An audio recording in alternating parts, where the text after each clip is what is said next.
Alright, welcome to Colombia. Thing is, let's start right into the video. I can imagine if you are a shy guy or a person like who's maybe not really good with women or like in social situations not really competent, let's say, that you have been in a situation where you are maybe texting a woman and you really like her and maybe it's the only woman that you have met for months now, or you are in an important conversation or job interview, or you are speaking in front of a class and it's like a really important conversation for you that you think and try to schedule and master everything or like think about every detail and you really put time and work and effort in, and at the end it's like, okay, you still fail, you still are super cringe. The reason why you're cringe is because you're overthinking everything into the smallest little detail and you try to figure out everything in advance. The problem is overthinking, that we want to try to control the future by overthinking, because this is what overthinking is. Try to think about everything, every possible scenario, analyzing the future and analyzing any problem. And this is literally what makes the results that we have worse. Because I remember when I was, I think 1.5 years ago, it's on the channel here, when I started to build my first business in e-commerce.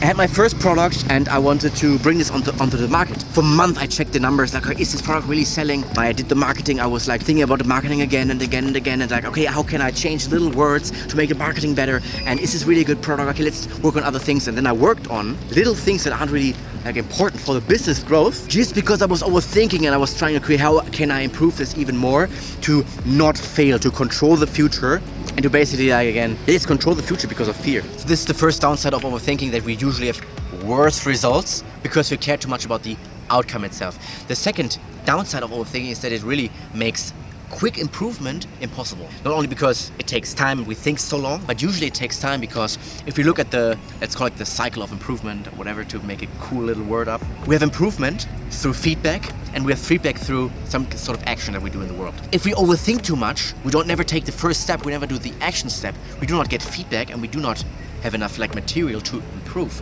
And this is a real reason why overthinking makes improvement impossible. It's just a mechanism of the ego that wants us to stay where we are. And there's like many tactics that the ego has to utilize this fear. For example, overthinking or procrastination. What is procrastination? Procrastination is the denial of an experienced pain. So how can we overcome overthinking? There's one thing or one like little approach to this that I want to share here, because the question is also, okay, why do we have to control everything? Why can't we just run everything or let everything run its course? The thing is, because we are afraid that the future, either there's no change in the future and we have the current results, or fear of loss, so fear of not receiving, or fear of loss, that we lose something if we don't do everything right. So it's simple, we just lose the overthinking by losing or get rid of our fear. In this specific scenario, how we can get rid of our fear, I was just ask myself the question, okay, do I really need X to be happy? Because we seem to not be happy with our current situation. This is why we want to change, and we expect happiness from changing that. Do I need the perfect grade to be happy? Or do I need this one girl to like me? Or do I need this one client? Or are there many more clients? Do I really need to be like a millionaire below 30? Or is it okay if I'm 35 or 40 or 50 or whenever when I'm a millionaire? Is it really important that you get there quick, or is it really important that you get there at some point? So the first thing, okay, is there should be some like form of abundance, right? We should live in from some sort of abundance to get rid of the fear, because if we are in abundance, we don't need that much. And the second thing I would say is it's the shift from needing to wanting. Hey, I don't need that client, but I want that client. I don't need to be a millionaire under 30. I don't need that to be happy, but I want to. This is why I work for it. I don't need that one girl. Yes, she might be cute, but I don't need her. I want her.